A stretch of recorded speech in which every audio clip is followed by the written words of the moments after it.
माननीय अध्यक्ष महोदय, आपने इस बहुत ही गंभीर और संवेदनशील विषय पर चर्चा करने का मौका दिया है। हम सब आपके आभारी हैं। कल जब स्थगन स्वीकार करने की चर्चा हुई थी तो माननीय संसदीय कार्य मंत्री जी ने फरमाया था कि क्योंकि वैसे ही मामला सब जुडियस है और सीबीआई जांच कर रही है तो इस पर चर्चा नहीं होनी चाहिए। लेकिन माननीय अध्यक्ष महोदय, कुछ इस पूरे विषय में कुछ ऐसे बिंदु हैं जो बहुत गंभीर हैं। उनमें से कुछ बिंदुओं का उल्लेख माननीय उप नेता प्रतिपक्ष हेमंत जी ने किया है।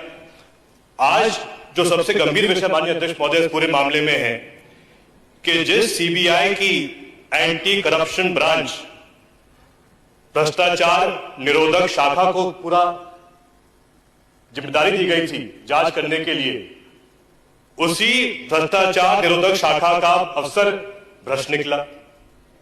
शायद पहली बार ऐसा हुआ है माननीय अध्यक्ष महोदय पूरे देश में कि जो जांच अधिकारी था वही भ्रष्ट निकला और आज वो भ्रष्ट अधिकारी और एक इंस्पेक्टर वो भी आज अंदर बंद हैं। उनके साथ लगभग 10 से 12 कॉलेज के संचालक भी आज उन पे गिरफ्तार हैं। उसके साथ साथ जिन राजस्व अधिकारियों को कॉलेज की स्थिति मौके पर जांच करने के लिए भेजा गया था वो भी दोषी पाए गए हैं। उन पर भी कार्रवाई की जा रही है। माननीय अध्यक्ष महोदय, जो इसमें मूल बिंदु है उसके बारे में हेमंत जी ने उल्लेख किया है। किस प्रकार 2021 मई में लगभग 200 कॉलेज को अनुमति दी गई जब माननीय पूर्व मंत्री जी उस समय इस विभाग में थे। लेकिन उसके बाद जो हेमंत जी उल्लेख करते हैं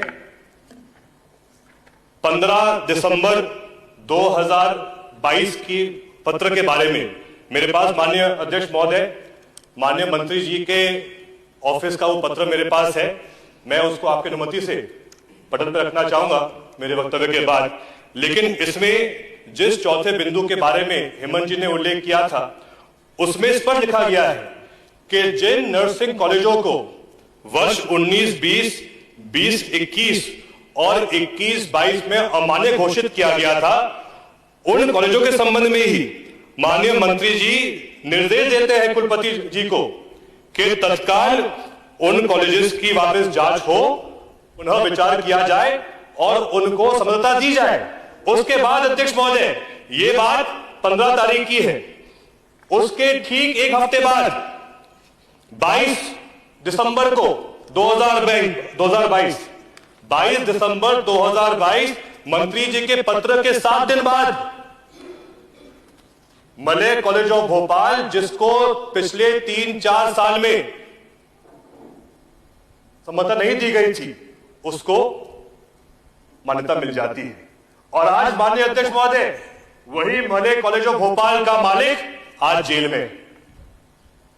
सीधा इस पूरे मामले के द्वारा, इस घटनाक्रम के द्वारा यह साबित होता है कि जो पत्र और जो बैठक मंत्री जी के अध्यक्षता में की गई थी और जहां उन्होंने स्पष्ट निर्देश दिए गए थे कि जो कॉलेज जिनको पहले मान्यता नहीं मिल पाई थी उन पर पुनः विचार किया जाए, एक हफ्ते बाद विचार किया जाता है और वही कॉलेज जो मान्य नहीं होना चाहिए था इनके दबाव में मान्य हो जाता है। और क्योंकि वही मालिक आज जेल में है तो क्या मंत्री जी दोषी नहीं है? इस मामले में दोषी है। और इसलिए हमारी आज मांग है अध्यक्ष महोदय, जब सीबीआई के जांच अफसर ही दोषी पाए गए हैं, पैसा ले रहे हैं, माननीय उच्च न्यायालय कार्रवाई कर रहा है, लेकिन क्योंकि आज जो हमारे चिकित्सा शिक्षा मंत्री हैं, उप मुख्यमंत्री भी हैं, गंभीर भी हैं, विद्वान भी हैं, मैं आपसे यह प्रार्थना करना चाहता हूं, अनुरोध करना चाहता हूं कि आप आज जब उत्तर देंगे तो इस बात को स्पष्ट कीजिए कि जब एक मंत्री के कहने पर ही समझौता दी गई थी और वही कॉलेज भ्रष्ट निकला तो क्या मंत्री दोषी नहीं है? माननीय अध्यक्ष महोदय, यह सिर्फ एक मलय कॉलेज भोपाल की बात नहीं है। मैं इसके बाद मंत्री जी की बैठक के बाद 2 और बैठकें होती हैं। पहली बैठक होती है 11 जनवरी 2023 को सीधे मंत्री जी के बैठक के 1 महीने बाद ये बैठक की अध्यक्षता भी कुलपति महोदय करते हैं। दूसरी बैठक होती है, संक्षिप्त करिए, बस 2 मिनट और। दूसरी बैठक होती है 16 फरवरी 2023 को, इसमें भी कार्य परिषद की बैठक होती है, कुलपति महोदय अध्यक्ष होते हैं। इन दोनों बैठकों में भी एक बैठक में 21 कॉलेज जो पहले अमान्य थे उनको मान्य घोषित किया जाता है मंत्री जी के आदेश पर, और दूसरी बैठक में भी 17 और कॉलेज जिनको पहले 4 सालों में सम्मति नहीं मिल पाई थी उनको भी मान्य किया जाता है मंत्री जी के आदेश पर। तो लगभग ऐसे 40 से अधिक कॉलेज हैं माननीय अध्यक्ष महोदय जो मान्य नहीं होने चाहिए थे, लेकिन सिर्फ और सिर्फ तत्कालीन चिकित्सा शिक्षा मंत्री जी के दबाव में उनको मान्य किया गया।